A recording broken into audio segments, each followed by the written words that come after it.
আচ্ছা, তাহলে আমরা শুরু করছি।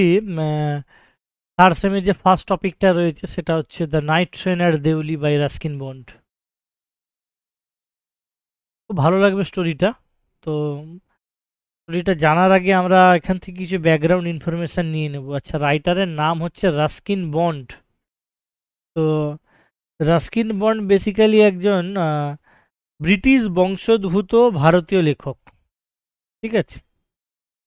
আর তার যে জায়গাটাকে কেন্দ্র করে তার লেখালেখিগুলো হচ্ছে মানে উত্তরাখণ্ডের বিভিন্ন পাহাড়ি এলাকা, সেই এলাকা নিয়ে বিভিন্ন মানের তিনি লেখা লিখেছেন। তোমাদের এর আগে যেটা পুরনো সিলেবাস ছিল এইচএসের, তো সেখানে দ্য আইজ হ্যাবিট বলে একটা চ্যাপ্টার ছিল, ঠিক যেখান থেকে এটা নেওয়া হয়েছে the night train at Deoli and other stories, এই অংশ থেকে নেওয়া হয়েছে এটা। তো রাইটারের নাম হচ্ছে রাস্কিন বন্ড।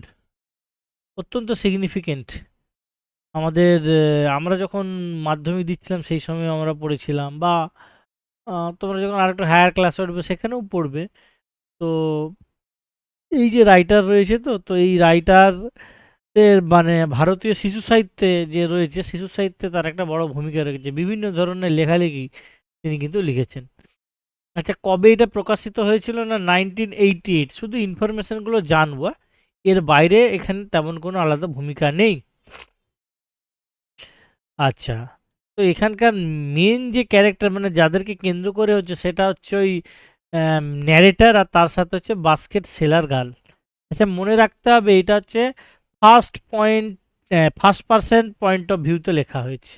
ঠিক আছে, যেখানে ন্যারেটার উপস্থিত থাকছে। ঠিক আছে, সেই জন্য ফার্স্ট পার্সন পয়েন্ট অফ ভিউতে লেখা হয়েছে। আচ্ছা, আমাদের রাস্কিন বন্ডের সিগনিফিকেন্ট তিনটে অংশ যদি বলতে হয় তাহলে বলবো যে 1992-তে তিনি সাহিত্য একাডেমি পেয়েছিলেন। আচ্ছা, পদ্মশ্রী পেয়েছিলেন 1999 সালে, 1999। আচ্ছা, তিনি পদ্মভূষণ পেয়েছিলেন 2014-তে, 2014। আচ্ছা, এই ইনফরমেশানগুলো আমাদেরকে এখান থেকে জানতে হবে। খুব ভালো স্টোরিটা, ভালো লাগবে যে ন্যারেটার তার ঠাকুমার কাছে আসবে গ্রীষ্মের ছুটিতে, এবং সেখানে হঠাৎ রাস্তায় মানে একটি স্টেশন, আননেমড স্টেশন, মানে যে স্টেশনটা অপরিচিত স্টেশনের কথা বলা হচ্ছে, সেই অপরিচিত স্টেশনের নাম দেউলি। ঠিক আছে, কেন সেখানে কেউ নামছে না, কেন সেখানে কোনো অ্যাক্টিভিটি হচ্ছে না, এইসব নিয়ে তার মনে বিভিন্ন ধরনের প্রশ্ন জাগছে। তো এইটাকে কেন্দ্র করে হঠাৎ মেয়েটার সাথে দেখা হচ্ছে, ঠাকুমার কাছ থেকে চলে যাচ্ছে আলটিমেটলি, আর সাহস সঞ্চয় করে মেয়েটার সঙ্গে শেষে কথা বলতে পারছে না। বেশ কয়েকটা ভিজিট হবে আমরা এখানে দেখতে পাবো। তো এই ধরনের একটা নস্টালজিক ফিলিং নিয়ে কিন্তু শেষ হবে জিনিসটা। ঠিক আছে, একটা আনরিক্রুটেড লাভের ফিলোসফি কিন্তু এখানে প্রতিষ্ঠা হবে। তো আমরা অত্যধিক আর কথা না বলে আমরা এবার কিন্তু পুরোপুরি গল্পটার মধ্যে যাচ্ছি। দেখো, আচ্ছা, when I was at college I use to spend my holidays summer vacations. কি বলা হচ্ছে? When I was at college, আমি যখন কলেজে পড়তাম বা কলেজে ছিলাম, আই ইউজ টু স্পেন্ড মানে নিয়মিত করে অভ্যাসকে বলা হচ্ছে। নিয়মিতভাবে কি করতাম? স্পেন্ড মাই সামার ভ্যাকেশন, তাহলে গ্রীষ্মের ছুটি কোথায় কাটাতাম? ইন দেহেরা, মনে রাখতে হবে দেহেরা এই জায়গার নামটা।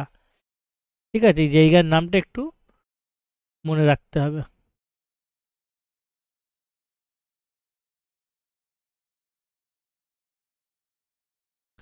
আচ্ছা, কোথায়? না at my grand mother's place. কোথায়? না ঠাকুমার, যেখানে থাকতেন আমার ঠাকুমার বাড়িতে। I would leave the plains. আচ্ছা, প্লেন্স মানে সমভূমি অঞ্চল বলা হচ্ছে। তাহলে সমভূমি অঞ্চল কখন সে লিভ মানে ত্যাগ করতো, কখন ত্যাগ করতো? আর্লি ইন মে, খুব মনে রাখতে হবে এই ডেটাগুলো। তাহলে মে মাসের শুরুতে, and return late in July, এবং ফিরতো কবে? না জুলাই মাসের শেষের দিকে। টাইম স্প্যানটা ভালো করে মনে রাখতে হবে, এখান থেকে কিন্তু এমসিকিউ আসার চান্স আছে। আচ্ছা, লেট ইন জুলাই হয়ে গেছে। আচ্ছা, Deoli was a small station about 30 miles from Dehra. এরপরে নাম আসছে দেউলি স্টেশন, যে স্টেশনটাকে কেন্দ্র করে আমাদের গল্পের মূল স্টোরি আউটলাইন। কি বলা হচ্ছে? না Deuli was a small station, তাহলে দেউলি ছিল একটা ছোট্ট station. About 30 miles from Dehra, তাহলে দেহরা নামক জায়গা থেকে যার দূরত্ব কত না 30 মাইলস। এই জায়গাটা আমাদেরকে ভালো করে মনে রাখতে হবে, কারণ এখানে ডিস্টেন্স থেকে একটা প্রশ্ন আসার চান্স থাকতেই পারে। এবারে তোমরা জানো যে থার্ড সেমিস্টার এমসিকিউ, স্বাভাবিকভাবে এখানে কিন্তু একটা কোশ্চিন পড়ার চান্স রয়েছে যে কতটা দূরত্বে ছিল। আচ্ছা, ইট মার্কড মানে চিহ্নিত করতো কোন বা কোনো কিছু সূচনাকে নির্দেশ করতো, the beginning of heavy jungle of Indian Terai. তাহলে এইটা কোন জিনিসকে নির্দেশ করতো না, না এখান থেকে ভারতীয় তরাই অঞ্চলের জঙ্গলটার শুরু হচ্ছে, তাই শুরুর দিকটা নির্দেশ করছে। তারপরে the train would reach Deoli, the train would reach Deoli at 5 in morning, মনে রাখতে হবে। তাহলে ট্রেন কটার সময় দেউলিতে পৌঁছচ্ছে না ভোর 5টার সময় দেউলি স্টেশনে পৌঁছতো। When the station would be dimly, আচ্ছা ডিমলি মানে আবছা বা অস্পষ্ট আলোর কথা বলা যায়, dimly lit with electric bulbs, তাহলে বৈদ্যুতিক বাল্বের কথা বলা হয়েছে। তার আলে আলোকিত অয়েল ল্যাম্পস, অয়েল ল্যাম্পস মানে ওই ওই লণ্ঠন টাইপের যে আলো যেগুলোকে বলা হচ্ছে, ঠিক আছে, তেলে যে প্রদীপ জ্বলে সেই ধরনের আলোর কথা বলা হচ্ছে। And the jungle across the railway, কী হচ্ছে জঙ্গল অ্যাক্রস দ্য রেলওয়ে, তাহলে রেলওয়ে বরাবর যে জঙ্গলটা গিয়েছে, railway track would be visible, কীভাবে দেখা যেত, ইন দ্য ফেন্ট মানে অস্পষ্ট আবছা আলোয়, অফ দ্য ডন, তাহলে দিনের যে আবছা আলো মানে এই ভোর হয়েছে আলোটা পড়তে শুরু করেছে, তাহলে দিনের এই অস্পষ্ট বা আবছা, ঠিক আছে, হালকা যে আলোটা রয়েছে সেই আলোয় ওই জঙ্গলের মধ্যে থেকে বেরিয়ে যাওয়া যে রেলপথ, সেই রেলপথের রাস্তাটা দেখা যেত।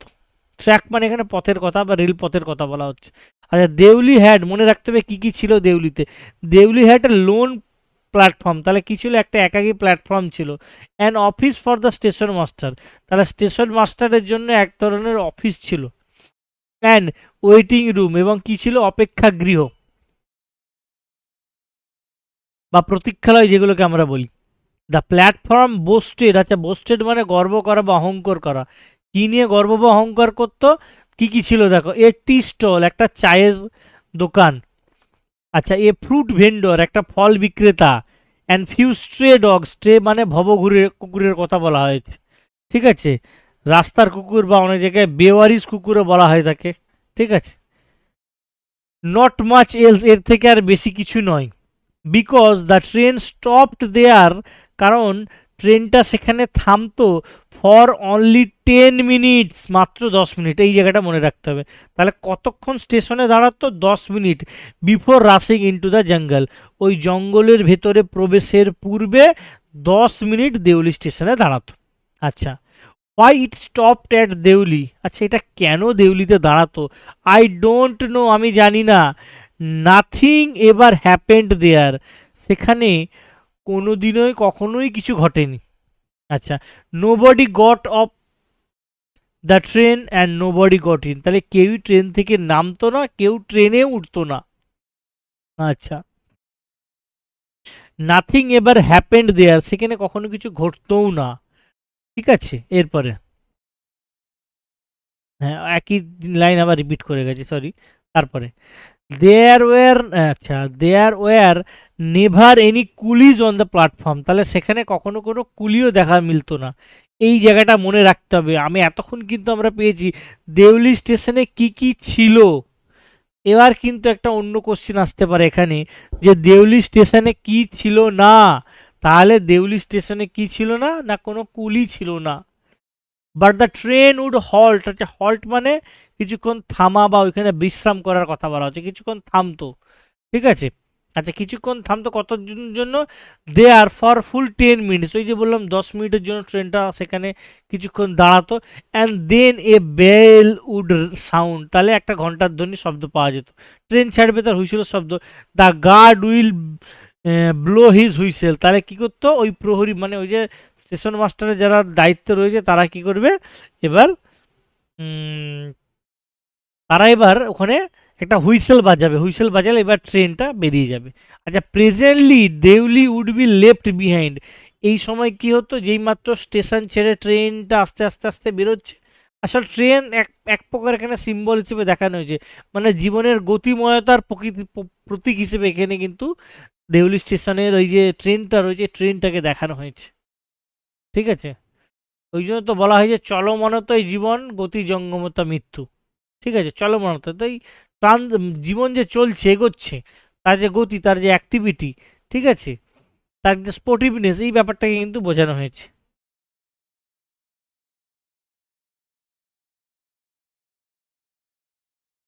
এরপরে অ্যান্ড ফরগটেন, এবং সেই কথাগুলো সে ভুলে যেত। আই ইউজ টু ওয়ান্ডার, আমি প্রায় অবাক হতাম, হোয়াট হ্যাপেন্ড ইন দেউলি, দেউলিতে কি ঘটতো। বিহাইন্ড দ্য স্টেশন ওয়ালস, ওই স্টেশনের দেওয়ালের পেছনে কি রয়েছে, কোন জগৎ রয়েছে, কোন শহর রয়েছে, কোন মানুষ রয়েছে। ঠিক আছে, এইটা একটা উৎসুক মন, অল্প বয়স, স্বাভাবিকভাবে এগুলো একটা এক ধরনের আবেগ এবং ইমোশন কিন্তু কাজ করে। নতুন নতুন কিছু জানার যে প্রবৃত্তি, সেই প্রবৃত্তি কিন্তু কাজ করে, এক ধরনের ইনস্টিংক্ট আমাদের মধ্যে কাজ করে।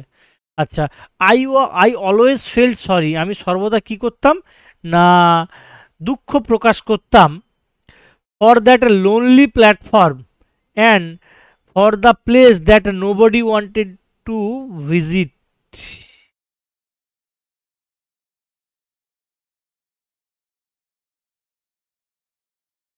আচ্ছা, দেখো এই জায়গাটা কি বলছে, এই জায়গাটা বলছে আমি সবসময় দুঃখ প্রকাশ করতাম সেই একাকী ছোট্ট প্ল্যাটফর্মটার জন্য, অ্যান্ড ফর দ্য প্লেস, সেই জায়গাটার জন্য, that nobody wanted to visit, যেখানে কেউ কখনো পরিদর্শন বা যেতে পছন্দ করতো না বা চাইতো না। আই ডিসাইডেড, আমি সিদ্ধান্ত নিয়েছিলাম, that one day I would get off the train at Deoli, আমি একদিন ট্রেন থেকে নেমে দেউলিতে নামবো, মানে ট্রেন ট্রেন থেকে নেমে দেউলি স্টেশনে নামবো, and spend the day there, এবং সেখানে দিনটা অতিক্রান্ত করব বা অতিবাহিত করব, just to please the town, এই জায়গাটা মনে রাখতে হবে। তাহলে কেন তিনি নামতে চেয়েছিলেন, আসলে এই শহরের কেউ ট্রেন থেকে নামছে না, ট্রেনে উঠছে না, কোনো কাজ নেই, কোনো অ্যাক্টিভিটি নেই, একটা স্থবির একটা ব্যাপার, একটা মানে পজ পজিশন, একটা স্ট্যান্ড বাই মোডে যেন গোটা স্টেশন চলে গেছে। ঠিক আছে, কেন এমন হচ্ছে, আসলে সে ওই যে এই জায়গাটাকে ভিজিট করে আসলে এই শহরের মানুষদেরকে যেন খুশি করতে চেয়েছিল, জাস্ট টু প্লিজ, সন্তুষ্ট করতে চেয়েছিল সেই শহরটাকে। এরপরে আই ওয়াজ 18, আমি কি ছিলাম, 18 বছরে ছিলাম, মানে তার এবার কিন্তু তার এজটা আসছে, তার বয়সটা কত আসছে এটা আমাদেরকে মনে রাখতে হবে। তার বয়স হচ্ছে 18 বছর বয়স, ন্যারেটারের এজটা হচ্ছে 18 ইয়ার্স, এটা ভালোভাবে মনে রাখতে হবে। ভিজিটিং মাই গ্র্যান্ড মাদার, তাহলে কোথায় সে যাচ্ছে, ভ্রমণ করছে না তার ঠাকুমার বাড়িতে। অ্যান্ড দ্য নাইট ট্রেন, এবং রাতের ট্রেন স্টপড অ্যাট দেউলি, দেউলিতে থেমেছিল। A girl came down the platform, তাহলে একটা মেয়ে নেমে এসেছিল, কোথায় নেমে এসেছিল না, প্ল্যাটফর্মে। সেলিং বাস্কেট, সে কি বিক্রি করছিল না, ঝুড়ি বিক্রি করছিল, এই জায়গাটা মনে রাখতে হবে। তাহলে একটি মেয়ে প্ল্যাটফর্ম দিয়ে ঝুড়ি বিক্রি করতে করতে এগিয়ে আসছিল, তাহলে নেমে এসে আস্তে আস্তে কিন্তু প্ল্যাটফর্মে নেমে গেছে, নেমে সেখানে ঝুড়িগুলো বিক্রি করছে। আচ্ছা, when she came to my window, যখন, আচ্ছা এই জায়গাটা আমি মিস করে গেছি, দেখো, ইট ওয়াজ এ কোল্ড মর্নিং, তাহলে এটা ছিল শীতের সকাল, and the girl had shawl thrown across her shoulder, তাহলে ঘাড়ের উপর দিয়ে মেয়েটা একটা শাল পরেছিল। আর ফিট ওয়ার বেয়ার, আচ্ছা বেয়ার মানে উন্মুক্ত বা নগ্ন, তাহলে পা কি ছিল, খালি পা ছিল। And her clothes were old, কাপড়গুলো ছিল, জামা কাপড় কেমন ছিল, পুরনো। But she was young girl, কিন্তু সে ছিল একটা তরুণ মেয়ে। ওয়াকিং গ্রেসফুললি উইথ ডিগনিটি, তাহলে সে কেমনভাবে হাঁটছিল না, অত্যন্ত সুন্দরভাবে এবং মার্জিতভাবে, সম্ভ্রমের সহিত, ডিগনিটি সম্মানের সহিত, আর মার্জিতভাবে, gracefully. When she came to my window, যখন সে আমার জানলার সামনে এসে দাঁড়ালো, সি স্টপড, সে কিছুক্ষণ দাঁড়ালো। সি স দ্যাট, সে দেখেছিল, that I was looking at her intently, নিবিষ্টভাবে, নিবিষ্টভাবে কোনো কিছুকে দেখা, সেটাকে বলা হয় ইন্টেন্টলি, মানে এক দৃষ্টে তাকিয়ে আছে, এটাকে বলা হচ্ছে।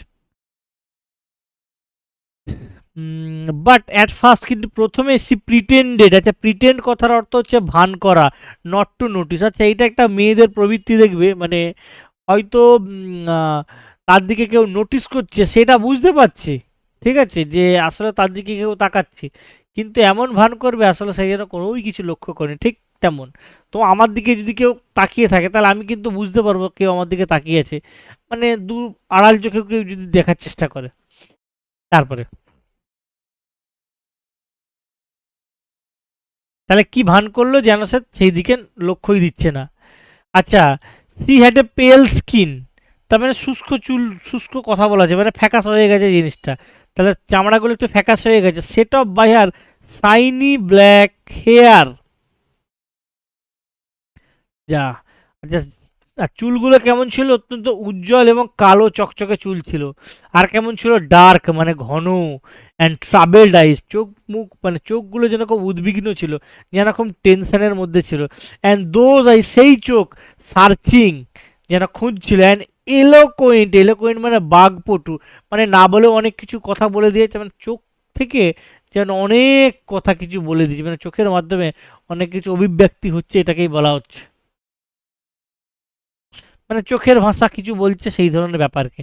মেড মাইন্ড, তার সেই উদ্বিগ্ন চোখ যেন আমাকে খুঁজে পেল, যেটা যেন অনেক কিছু বলে দিতে যাচ্ছে, ঠিক আছে।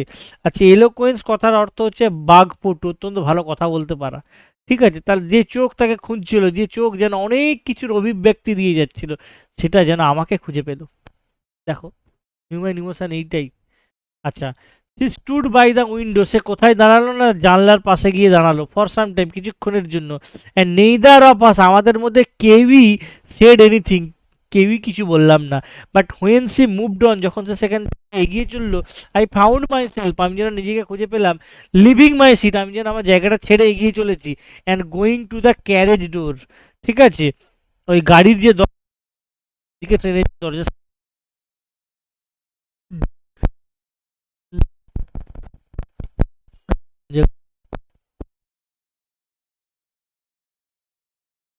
অন দ্য প্ল্যাটফর্ম লাগলাম, আদা দিকে তাকালাম, এবার খোঁজার চেষ্টা করছে মেয়েটাকে। I walked across to the tea stall, সে মানে নেমে এবার কোন দিকে যাচ্ছে দেখো, এই জায়গাটা কিন্তু মনে রাখতে হবে, চায়ের দোকানের দিকে কিন্তু ক্রমশ এগোচ্ছে, ঠিক আছে। তাহলে I walked across to the tea stall, তাহলে ন্যারেটার কোথায় গেছে এটা মনে রাখতে হবে। ট্রেন থেকে নেমে ন্যারেটার কিন্তু টি স্টল এর কাছে কিন্তু গেছে, চা দোকানের কাছে গেছে, এটা মনে রাখতে হবে। কোশ্চেন আসতে পারে, কতবার একটা স্টেটমেন্ট বেস কোশ্চেন ছিল, কে কি বলেছে, এটা অনেক স্টুডেন্টই কিন্তু ভুল করেছিল গতবার এমসিকিউ। এখানে স্টেটমেন্টগুলো খুব ভীষণ important. A kettle was boiling over on a small fire, তাহলে কি হচ্ছে, একটা ছোট্ট আগুনের উপর এবার কেটলিতে জল ফুটছে, মানে চা গরম হচ্ছে এটা বলা হচ্ছে, কেটলিতে ফুটছে। But the owner was busy, কিন্তু ওই যে দোকানের যে বিক্রেতা বা মালিক, সে অন্যত্র ব্যস্ত ছিল। এবার কোথায় ব্যস্ত ছিল দেখো, পড়াচ্ছি তারপরে। Was busy serving T somewhere on the train, তাহলে ট্রেনের মধ্যে অন্য কোথাও যেন চা বিক্রি করতে সে ব্যস্ত ছিল। The girl followed me behind the tall, এই স্টল, এই জায়গাটা মনে রাখতে হবে, এখান থেকে গতবার কোশ্চেন এসেছিল। দ্য গার্ল ফলোড মি, তাহলে মেয়েটা আমাকে কোথায় অনুসরণ করেছিল? বিহাইন্ড দ্য স্টল, ওই চা দোকানের পেছন পেছন গিয়ে। এই জায়গাটা মনে রাখতে হবে।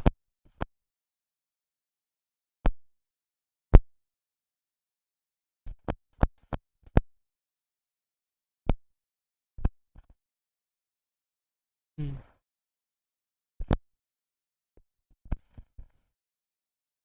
আচ্ছা, মোটামুটি আজকে কমই পড়াচ্ছি, এটা তো খুব বড় টেক্সট নয়, দুটো তিনটে ক্লাস হলে আশা করছি হয়ে যাবে। তো আজকে মোটামুটি আমরা এতটাই পড়লাম, এই এতটা, ঠিক আছে, চলো।